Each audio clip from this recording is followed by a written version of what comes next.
Assalamualaikum warahmatullahi wabarakatuh. Selamat siang semuanya. Kami dari kelompok 2 ingin mempresentasikan hasil kerja kami, yaitu tentang borang pemantauan pendefinisi masalah. Jadi di sini ada beranggotakan dari Rizky Anita Malik, Dian Febiola, Elita Berbangun, Familia Kristina, Rizky Aziza, Ingganti Putri, Tengku Sumaya, Dita Enola, Amalia Alvina, Uli Pratiwi, Cecilia Margarita, Elsa Epana, dan Rifda Amalia. Untuk persingkat waktu, langsung saja kita menjelaskan tentang hasil diskusi kami. Ini dimulai dari Dita. Yang pertama, ada perencanaan. Di perencanaan ini merupakan proses kegiatan seleksi obat dan menentukan jumlah dan jenis obat dalam rangka pengadaannya. Adapun tujuan dari perencanaannya yaitu untuk mendapatkan jenis dan jumlah yang tepat sesuai dengan kebutuhan, menghindari terjadinya kekosongan obat, meningkatkan penggunaan obat secara rasional, meningkatkan efisiensi penggunaan obat, serta menghindari terjadinya kelebihan stok atau stagnan yang dapat mengakibatkan obat kadaluarsa. Kemudian ada pedoman perencanaan. Yang pertama itu ada konsumsi obat 1 tahun sebelumnya dengan mempertimbangkan sisa stok akhir tahun kemudian. Kemudian yang kedua ada disesuaikan dengan jumlah anggaran yang diterima. Yang ketiga ada penetapan prioritas. Yang keempat data pemakaian periode yang lalu. Yang kelima waktu tunggu pemesanan dan yang keenam ada rencana pengembangan. Selanjutnya tahapan perencanaan di puskesmas. Nah, metode analisis yang digunakan untuk kebutuhan farmasi di puskesmas itu ada metode analisis ABC dan analisis PEN. Nah, untuk metode perencanaannya digunakan metode konsumsi. Adapun tahapannya yang pertama itu dengan menghitung rata-rata pemakaian obat per tahunnya. Yang kedua, menghitung stok akhir. Stok akhir ini adalah jumlah obat yang ada di akhir periode. Yang ketiga, karena ini merupakan perencanaan konsumsi, itu digunakan dengan menghitung waktu tunggu. Waktu tunggu ini, waktu yang diperlukan untuk menunggu dari SP, yaitu surat pemesanan yang diserahkan kepada PBF atau pedagang besar farmasi sampai obat tersebut datang. Dan yang terakhir itu menghitung safety stock atau stok pengaman yang digunakan oleh puskesmas. Kemudian pengadaan obat di puskesmas, yaitu tahap pemesanan. Setelah dilakukan perencanaan, maka selanjutnya dilakukan pemesanan obat. Pemesanan obat merupakan kegiatan memenuhi ketersediaan obat sesuai kebutuhan. Lalu, bagaimana caranya? Bisa dengan menggunakan metode pembelian secara elektronik atau pembelian secara manual. Pembelian secara manual prosedurnya adalah sebagai berikut. Yang pertama, Pokja ULP membuat paket pembelian obat sesuai e-katalog berdasarkan penyedia yang tercantum. Kemudian dikirim permintaan pembelian obat pada penyedia obat yang terdaftar pada e-katalog. Lalu jika disetujui, maka penyedia yang telah menerima permintaan memberi persetujuan dan menunjuk PBF. Persetujuan diteruskan oleh Pokja ULP ke PPK, yang selanjutnya PPK melakukan perjanjian atau kontrak jual beli dengan distributor yang ditunjuk. Kemudian distributor melaksanakan penyediaan obat sesuai kontrak jual beli. Nah, namun jika permintaan ditolak, maka penyedia obat yang menolak harus menyampaikan alasan mengapa mereka menolak permintaan tersebut. Kemudian ULP melakukan pengadaan lainnya sesuai aturan yang berlaku, di mana sesuai peraturan Presiden nomor 54 tahun 2010 tentang pengadaan barang atau jasa pemerintah, sebagaimana telah diubah terakhir dengan peraturan Presiden nomor 70 tahun 2012. Yang selanjutnya akan dijelaskan oleh teman saya.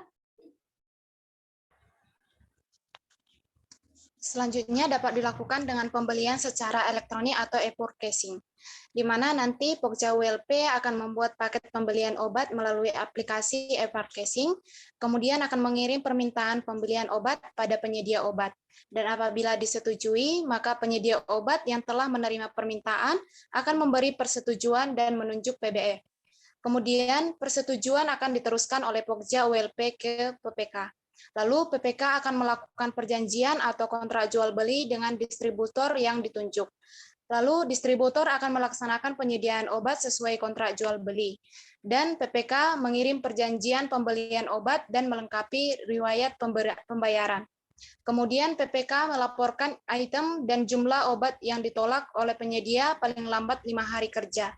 Dan apabila penyedia obat menolak, harus menyampaikan alasan mengapa mereka menolak. Kemudian ULP akan melakukan metode pengadaan lainnya sesuai dengan aturan yang berlaku. Kemudian ada penerimaan obat di puskesmas. Nah, penerimaan adalah kegiatan dalam menerima obat-obatan yang diserahkan dari unit pengelolaan yang lebih tinggi kepada pengelolaan di bawahnya. Penerimaan obat harus dilaksanakan oleh petugas pengelola obat yang diberi kuasa oleh kepala puskesmas. Nah, petugas penerima obat bertanggung jawab atas pemeriksaan fisik, penyimpanan, pemindahan, pemeliharaan, dan penggunaan obat berikut kelengkapan catatan yang menyertainya. Tujuannya adalah agar sediaan farmasi yang diterima sesuai dengan permintaan yang diajukan oleh puskesmas dan memenuhi persyaratan keamanan, khasiat, dan mutu dari obat. Tenaga kefarmasian wajib memeriksa jumlah kemasan atau peti, jenis dan jumlah sediaan farmasi, bentuk sediaan sesuai dengan LPLPO, dan ditandatangani tenaga kefarmasian dan diketahui kepala puskesmas. Bila tidak memenuhi syarat, tenaga kefarmasian dapat mengajukan keberatan. Masa kadaluarsa minimal dari sediaan farmasi yang diterima disesuaikan dengan periode pengelolaan di puskesmas ditambah 1 bulan.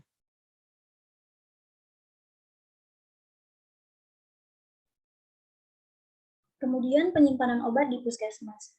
Penyimpanan obat berdasarkan standar pelayanan kefarmasian di puskesmas merupakan suatu kegiatan pengaturan terhadap sediaan farmasi yang diterima agar aman, terhindar dari kerusakan fisik maupun kimia, dan mutunya tetap terjamin. Sistem penyimpanan obat harus sesuai dengan standar pelayanan kefarmasian, karena penyimpanan obat yang tidak sesuai dapat mempengaruhi mutu obat. Penyimpanan obat yang tidak sesuai dapat mengakibatkan obat cepat rusak dan kadaluarsa. Kegiatan penyimpanan obat mencakup 3 faktor. Pertama, ada pengaturan ruangan. Ini mencakup penyimpanan khusus, kelembaban, rak dan palet, dan suhu yang sesuai. Yang kedua, ada penyusunan obat. Penyusunan obat dapat dibuat berdasarkan pertama, penyusunan secara abjad, yaitu menyusun obat berdasarkan namanya, misalnya amoxicillin, antasida, Buscopan, CTM, dan seterusnya. Yang kedua ada LASA, look alike, sound like, merupakan jenis obat yang memiliki kemasan atau nama penyebutan yang mirip. Yang ketiga ada susunan obat secara kelas terapi, obat dikelompokkan berdasar khasiat atau indikasi obat tersebut. Yang keempat ada FIFO, FEVO, dan LIFO. FIFO adalah first in, first out. FEVO adalah first expired, first out. Dan LIFO adalah last in, first out. Yang ketiga adalah pengawatan mutu obat. Pengawatan mutu obat dilakukan untuk memastikan obat yang disimpan di gudang obat atau tempat penyimpanan obat tidak pernah rusak atau mengalami perubahan warna pada obat tablet, cairan, salep, dan lainnya.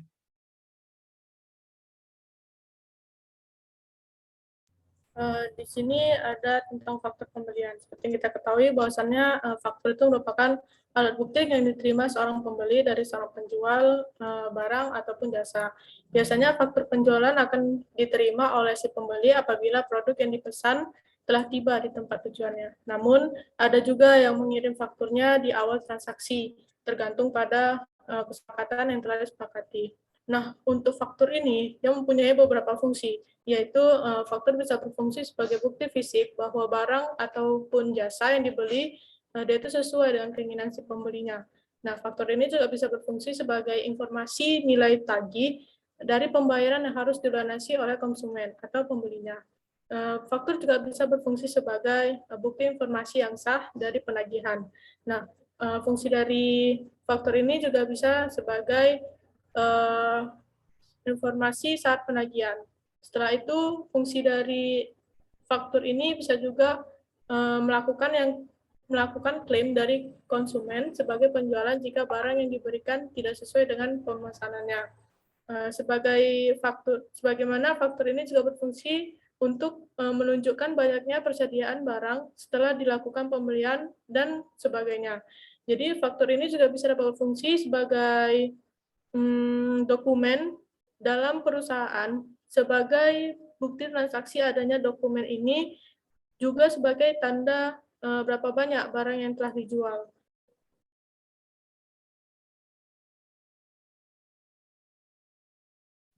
Selanjutnya saya akan menjelaskan mengenai komponen yang tertera pada faktur, di mana ada yang pertama itu yaitu KOP atau kepala dari fakturnya itu biasa tertulis adanya nama PBF, alamat PBF, nomor telepon, NPWP, nomor surat izin PBF. Kemudian dia harus mencantumkan nama dan alamat pembeli atau nama dan alamat dari fasilitas kesehatan yang memesan produk obat tersebut. Kemudian selanjutnya ada informasi detail pemesanan seperti nama pemesanan instansi atau alamatnya dan tanggal pada faktur tersebut. Selanjutnya ada tabel detail pemesanannya berupa nama barang, satuan barang, kuantitas persatuan barang, nomor batch, expired date batch, harga barang persatuan dan jumlah barang yang ingin dipesan. Selanjutnya ada tabel pajak yang dikenakan yang akan dijelaskan oleh teman saya berikutnya.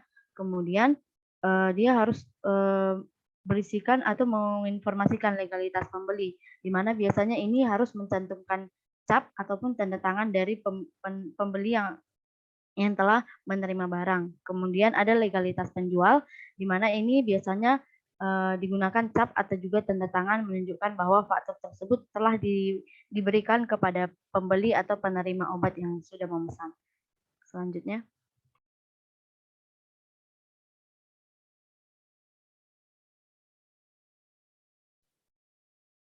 Selanjutnya ada harga neto apotek atau HNA.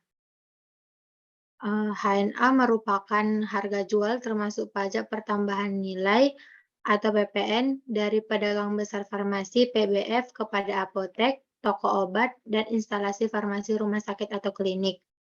HNA dapat dilihat dari faktur pada saat transaksi dari PBF kepada apotek. Berikut merupakan contoh HNA pada faktur yang bisa dilihat pada slide tersebut, di mana pada harga total ini merupakan HNA-nya. Selanjutnya, HNA sama dengan harga jual produk ditambah biaya distribusi. HNA ditambah PPN merupakan harga pabrik obat dan atau PBF kepada apotek dan rumah sakit atau harga patokan tertinggi. PPN atau pajak pertambahan nilai di mana ditetapkan sebesar 10% untuk semua jenis obat.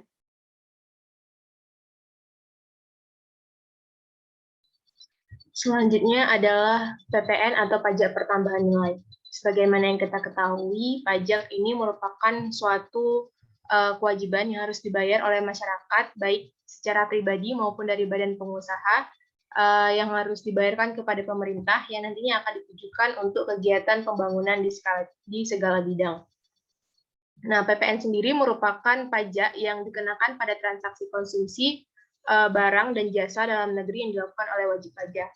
Nah, berdasarkan Undang-Undang Nomor 42 Tahun 2009 Pasal 7, tarif pajak pertambahan nilai adalah 10%. Kemudian di ayat kedua, tarif pajak pertambahan nilai sebesar 0% diterapkan atas A. ekspor barang kena pajak berwujud, B. ekspor barang kena pajak tidak berwujud, dan C. ekspor jasa kena pajak. Untuk ayat ketiga, tarif pajak sebagaimana yang dimaksud pada ayat pertama dapat diubah menjadi paling rendah 5% dan paling tinggi 15% yang perubahan tarifnya diatur peraturan pemerintahan. Nah, lalu bagaimana instalasi farmasi di puskesmas? Apakah dikenakan PPN atau tidak? Nah, jadi berdasarkan Undang-Undang Nomor 42 Tahun 2009 Pasal 4A ayat 3 ini dinyatakan bahwa jenis jasa yang tidak dikenai pajak pertambahan nilai adalah jasa tertentu dalam kelompok jasa sebagai berikut. Di antaranya adalah jasa pelayanan kesehatan medis. Nah, sebagaimana yang kita ketahui bahwa puskesmas merupakan bagian dari pelayanan kesehatan, sehingga dapat disimpulkan bahwa pelayanan kefarmasian di puskesmas tidak dikenakan PPN. Nah, lalu bagaimana dengan obat-obatan yang digunakan selama melakukan pelayanan kesehatan? Nah, jadi melalui surat edaran Dirjen Pajak nomor SE 06-PJ.52/2000 dinyatakan bahwa penyerahan obat pada unit instalasi farmasi atau apotek di rumah sakit berbeda dengan apotek. Adapun instalasi farmasi adalah tempat yang tidak terpisahkan dari organisasi bagian rumah sakit dan merupakan tempat untuk mengadakan dan menyimpan obat-obatan, alat-alat kesehatan, serta bahan kimia. Nah, berdasarkan pada surat edaran tersebut disampaikan bahwa instalasi farmasi pada prakteknya memberikan obat pada pasien rawat inap, pasien rawat jalan, dan pasien gawat darurat, kembali lagi pada aturan PPN yang menerangkan bahwa jasa pelayanan kesehatan ini tidak dikenakan PPN. Sehingga obat-obatan yang kita konsumsi selama menjalani rawat inap atau gawat darurat tidak dikenakan PPN, karena menjadi bagian dari pelayanan kesehatan medis. Namun, jika instalasi farmasi rumah sakit menyediakan obat-obatan bagi pasien rawat jalan, maka penyerahan obat-obatan tersebut harus dipungut PPN dan rumah sakit tersebut juga harus dikukuhkan sebagai PKP atau pengusaha kena pajak.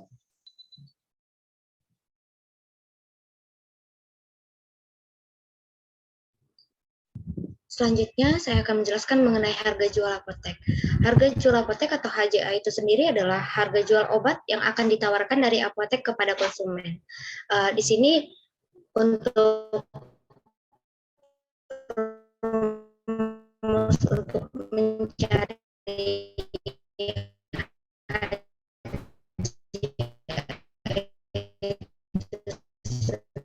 sendiri adalah harga neto dikali PPN 10%, kemudian dikalikan dengan margin keuntungan. Untuk harga neto sendiri itu adalah harga awal yang akan seperti PPN, kemudian untuk marginkan. Tetapi terlebih dahulu untuk harga jasa peracikan. Namun tidak diperbolehkan menambah atau mematok harga HJA melebihi dari margin keuntungan. Untuk rumus HJA-nya sendiri, harga neto dikali PPN 10%, kemudian dikalikan dengan margin keuntungan, lalu ditambahkan dengan jasa per resep.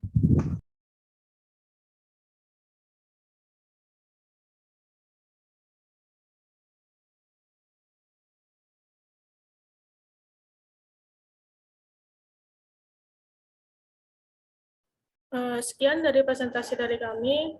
Atas perhatiannya kami ucapkan terima kasih.